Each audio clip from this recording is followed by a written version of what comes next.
नमस्कार, मैं हूं आपके साथ शीरी। रात के 10 बज चुके हैं और अब वक्त हो गया है हमारे उस शो का जिसके पीछे मुख्य चेहरा आप हैं, यानी कि घंटी बजाओ का।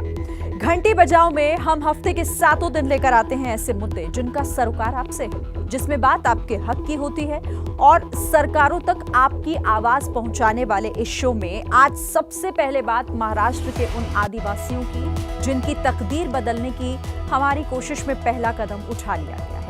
हमने आपको गुरुवार को नासिक में पीने के पानी के लिए जान का जोखिम उठाने वाले आदिवासियों की कहानी दिखाई थी, जब दूसरी तरफ द्रौपदी मुर्मू के सिर पर सजाया जा रहा था देश की पहली आदिवासी महिला राष्ट्रपति का ताज।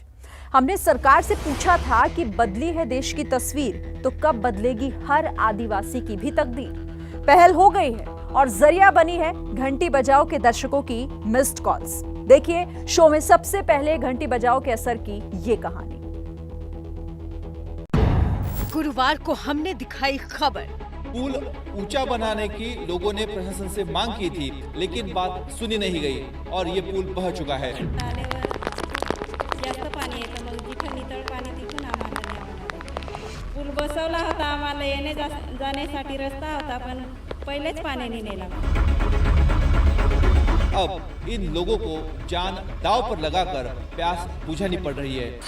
खबर देखकर दर्शकों ने बजाई प्रशासन की घंटी और घंटी बजाओ का हुआ असर।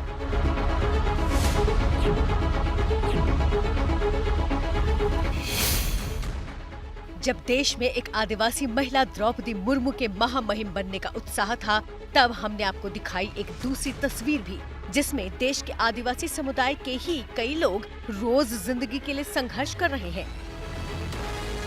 3 तस्वीरों में से एक बयां कर रही थी इन महिलाओं के दर्द की कहानी। यह है महाराष्ट्र के नासिक में मौजूद आदिवासी बहुल सारवाड़ा गांव। नीचे मौत बनकर बहती तेज बहाव नदी तास और ऊपर सधे कदमों से आगे बढ़कर ये महिलाएं हर रोज इसी तरह से मौत का दरिया पार करने को मजबूर।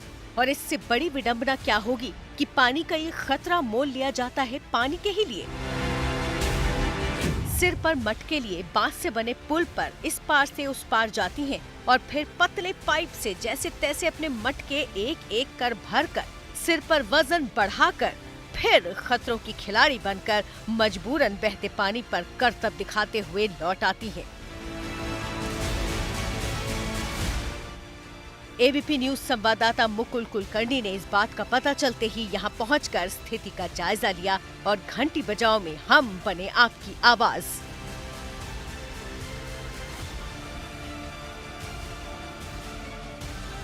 पाऊस जास्त आल्यावर जास्त पाणी येतं, मग जिथं नितळ पाणी तिथून आम्हाला न्यावं लागतं.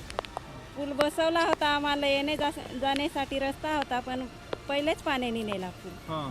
पुलाचं काम चांगलं पक्क झालं नाही, मग पुलने पाणी घेऊन गेले. पुल ऊंचा बनाने की लोगों ने प्रशासन से मांग की थी, लेकिन बात सुनी नहीं गई और ये पुल बह चुका है और अब इन लोगों को जान दांव पर लगाकर प्यास बुझानी पड़ रही है। आदित्य ठाकरे सर इथं येऊन गेले, त्यांनी सांगलं तिथं विहीर दाखवली, इकडं बोर दाखवला होता, ते काहीच झालं नाही। और ये विडंबना ही है कि जब ओडिशा की रहने वाली एक आदिवासी महिला ने देश के सबसे ऊंचे पद पर बैठकर नए रास्ते खोल दिए हैं, उसी वक्त 1500 किलोमीटर दूर मौजूद इस गांव के आदिवासी अपने लिए राह तलाश रहे हैं।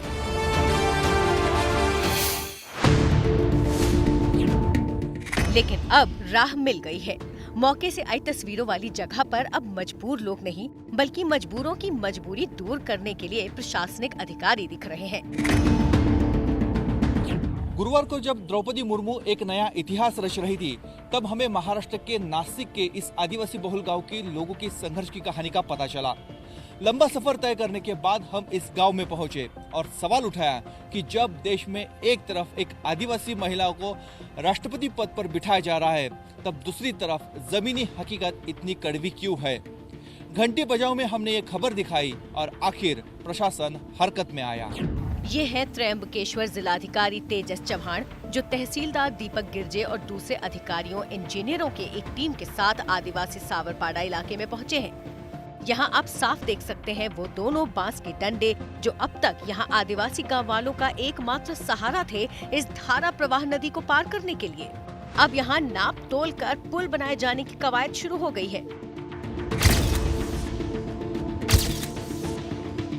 जब हमें पता चला कि नासिक के इस आदिवासी बहुल सावरपाड़ा गांव में लोग अपनी प्यास बुझाने के लिए जान का जोखिम उठा रहे हैं, तब हम इस गांव में पहुंचे, महिलाओं से बात की, उनकी परेशानी जान ली और अपनी खबर में इस बात की पड़ताल की कि पहली बारिश में एक पुल बह चुका है। जब एबीपी न्यूज के घंटी बजाओ कार्यक्रम में हमने ये रिपोर्ट दिखाई, तब उसके बाद दर्शकों ने प्रशासन और सरकार की घंटी बजाई। अब त्र्यंबकेश्वर तहसील के प्रांत अधिकारी तेजस चौहान खुद यहां पहुंचकर स्थिति का जायजा लिया। अब यहां पे लोहे का एक पुल फिलहाल बना दिया जाएगा। उसके बाद अस्थायी पुल बनाने का काम प्रशासन की ओर से शुरू कर दिया गया है। यहाँ पहले मौजूद रहा लोहे का पुल बह गया था और लोगों की मांग थी और ज्यादा ऊंचा पुल बनाने की। अब इस पर काम शुरू हो गया है। तास नदी पर फिर बनेगा लोहे का नया पुल। नया पुल पिछले पुल से ऊंची पहाड़ी पर बनेगा। 4/50 फीट का मजबूत पुल बनेगा। स्थायी समाधान के लिए भी प्रशासन प्रयास कर रहा है। घंटी बजाओ में हमने उठाया लोगों से जुड़ा ये अहम मुद्दा और अब एबीपी न्यूज की मुहिम रंग ले आई है। लेकिन पिक्चर अभी बाकी है।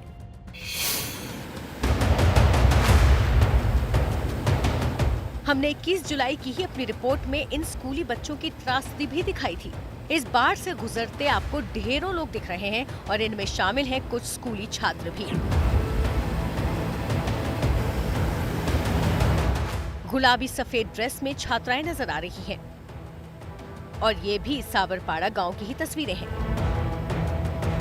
जबकि गोद में उठाकर एक शख्स एक छोटे बच्चे को ये मौत का दरिया पार कराने की कोशिश में भी दिख रहा है।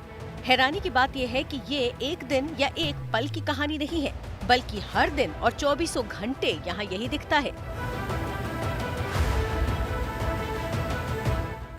पीठ पर स्कूल बैग लिए पढ़ाई की आस में ये रोज ये जोखिम उठा रहे हैं। इस बहाव का अंदाजा इसे देखकर लगता है और जमीन पर पैर जमाने की जगह भी नहीं दिख रही। पतला सा रास्ता, इधर उधर फिसलने का मतलब है बहाव के हवाले हो जाना। लेकिन सांस थामे ये आदिवासी इसे पार करने को मजबूर है। नासिक के ही सावरपाड़ा की इन दूसरी तस्वीरों के साथ घंटी बजाओ का सवाल अब भी बना हुआ है कि बांस के सहारे नदी पार करने वालों की तो सुन ली, लेकिन स्कूली शिक्षा के लिए इन बच्चों की कब सुनेगी सरकार। नासिक के सावरपाड़ा के आदिवासियों की मुश्किल अब आसान हो जाएगी। लेकिन इसी नासिक जिले की और एक तस्वीर हमने घंटी बजाओ कार्यक्रम के जरिए आप तक पहुंचाई थी, जिसमें हमने देखा कि कैसे तेज बाढ़ के पानी में कुछ स्कूली छात्र छात्राएं हर रोज शिक्षा पाने के लिए जान की बाजी लगा रहे। एबीपी न्यूज की खबर के बाद लोगों की प्यास बुझाने में प्रशासन उनकी मदद तो करेगा, लेकिन स्कूली शिक्षा को लेकर इन स्टूडेंट्स ने सरकार से जो आस लगा रखी है उसका क्या होगा, उसकी भी सूद प्रशासन को लेनी होगी। आखिर पढ़ेगा इंडिया तभी तो बढ़ेगा इंडिया।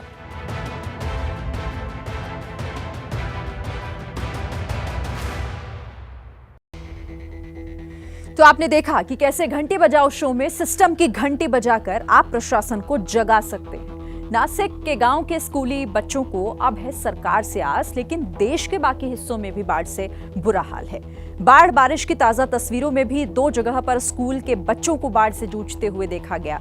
कहीं स्कूल बस सैलाब में फंस गई तो कहीं तेज बहाव नाले से बच्चों को जान का जोखिम उठाना पड़ रहा है। कहीं बाढ़ पूरा का पूरा ट्रैक्टर ही लील गई तो कहीं पर बारिश में मकान जमींदोज हो गया। फिर कई लोगों ने वहां जान भी गंवाई है। आखिर कब तक हर तरफ सैलाब से जूझेगी जनता और कब तक प्रशासन की नाकामी का खामियाजा भुगतेगी जनता? देखिए ये रिपोर्ट और 8422 840000 पर मिस्ड कॉल कीजिए। बाबे भेजा गया देख देख देख देख गया वहीं बैठे रहे अभी। ड्राइवर कौन था? तो दिख नहीं रहा था कि नदी बहुत तेज है। कहाँ गया क्या मालूम, कहाँ फंसा है? गई यार, छोड़ दो आप, छोड़ दो।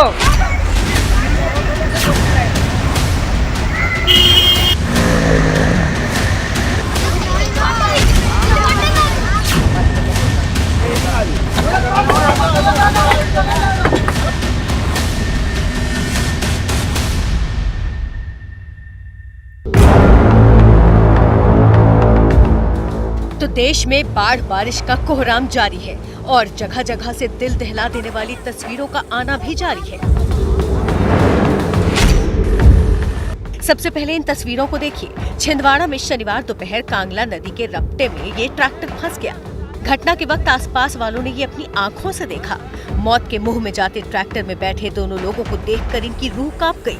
देखिए घटना का पूरा वीडियो।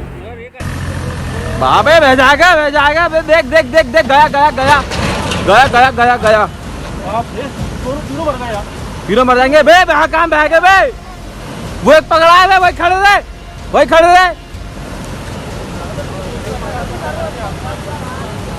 रहे बे।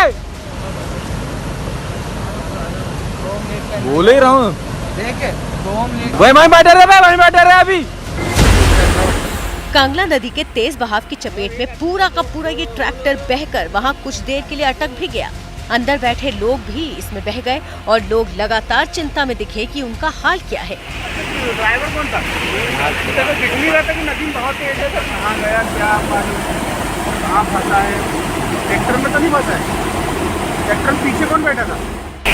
एक बह गया, एक का पता नहीं दिख रहा है, शायद दबा होगा या इस बीच इस ट्रैक्टर को साइड दिखाता एक युवक इसका शिकार हो गया और दमोह पुलिस के मुताबिक युवक का शव भी मिल गया है, जबकि अंदर बैठे दोनों लोग बाढ़ में तैरकर अपनी जान बचाने में कामयाब रहे। अब जरा कुछ नन्हे बच्चों का संघर्ष भी देखिए।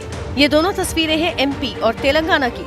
दोनों ही जगह स्कूल बैग टांगे बच्चे आफत की बाढ़ में फंसे दिख रहे हैं। एक तरफ पूरी स्कूल बस सैलाब का शिकार बनी हुई है और दूसरी तरफ नन्हे कदम तेज बहाव नाले को पार करने के लिए गोद का सहारा ले रहे हैं।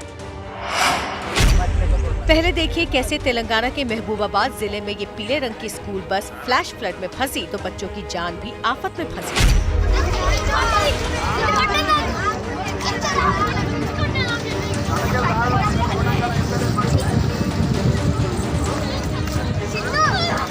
एक एक कर बच्चों को बस से सुरक्षित किनारे लाने की कोशिश शुरू हुई।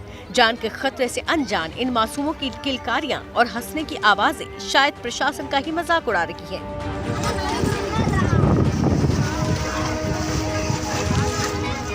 घटना शुक्रवार को हुई जब कोतबागू के पास दंतालपल्ली और नरसिमुलपेट मंडल के बीच एक स्कूल बस बारिश के बाद आए फ्लैश फ्लड में फंस गई। कलेक्टर के मुताबिक चेतावनी देने के बावजूद इस निजी स्कूल का बस चालक बाढ़ के पानी से भरी सड़क को पार करने की कोशिश करने लगा और नतीजा ये हुआ। मौके पर स्थानीय लोगों की मौजूदगी बच्चों के लिए बड़ी राहत साबित हुई और सभी को सुरक्षित निकाला गया। फिलहाल प्रशासन ने सड़क को यातायात के लिए बंद कर दिया है। और अब देखिए एमपी के स्कूली बच्चों का हाल। मध्य प्रदेश के बुरहानपुर जिले के इन बच्चों को इस तरह तेज बहाव नाला रोज पार करना पड़ता है।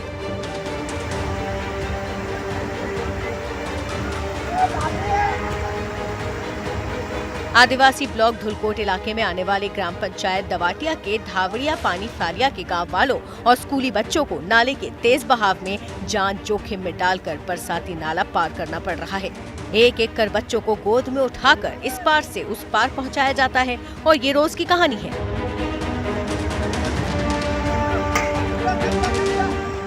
नाले पर पहले एक रपटा बनाया गया था, लेकिन रपटा कुछ ही सालों में भ्रष्टाचार की बाढ़ में बह गया, जिसका खामियाजा बरसात के मौसम में आज भी स्कूली बच्चों और गांव वालों को भुगतना पड़ रहा है।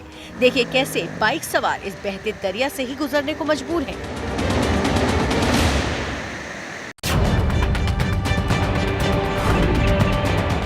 लेकिन मध्य प्रदेश बुरहानपुर के बाइक सवारों की तरह एमपी के राजगढ़ के बाइक सवारों के लिए ये इतना आसान नहीं था। गई ये पागली गुसाई में मोटरसाइकिल बेचते हुए गई यार, छोड़ दो भैया। यहाँ उफनते नाले को बाइक से पार करने की कोशिश करते दिखे ये दो बाइक सवार और देखते देखते तेज बहाव की चपेट में आ गए। ये पागली गुसाई में मोटरसाइकिल बेचते हुए गई। तस्वीरें राजगढ़ जिले के बागबाज से लखनवास के बीच पाडली गुसाई गांव के नाले के पुल की हैं, जहां बारिश की वजह से यहां का नाला उफान पर था। तभी एक बाइक पर सवार दो युवक अपनी बाइक को उफनते नाले के तेज बहाव के बीच निकाल रहे थे। थोड़ा आगे बढ़ने के बाद बाइक अनियंत्रित हो गई और बाइक पर सवार दोनों युवक इस बाइक के साथ बहने लगे। ये पागली गुसाई में मोटरसाइकिल बेचते हुए गई यार, छोड़ दो ले लेना। गनीमत ये रही कि पुल के पास खड़े युवक ने पहुंचकर दोनों का हाथ पकड़ लिया और उनको बचा लिया, लेकिन इस बीच बाइक पानी के पुल से नीचे बह गई।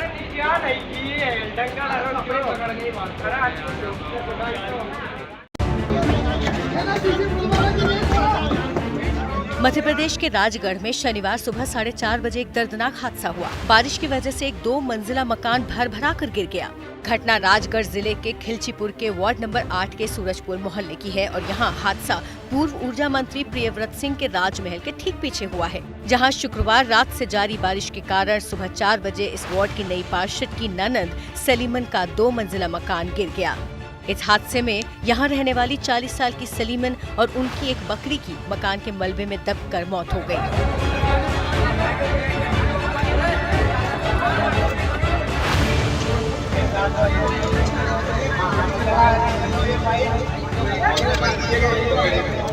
मकान गिरने की आवाज सुनकर आसपास के लोग बाहर आए और मकान गिरा हुआ देखकर लोगों ने पुलिस और प्रशासन को सूचना दी। सुबह 6 बजे से ही महिला को निकालने के लिए 2 जेसीबी की मशीनें लगी हुई थी।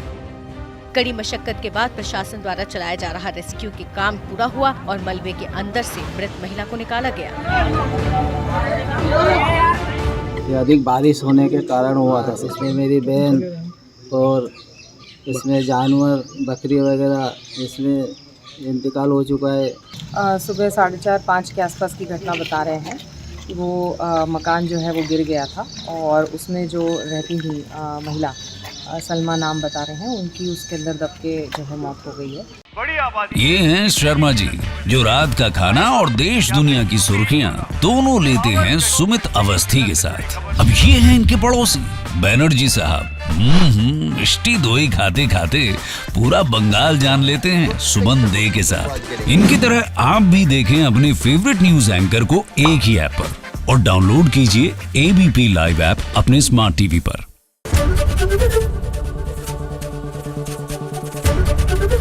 ABP न्यूज आपको रखे आगे।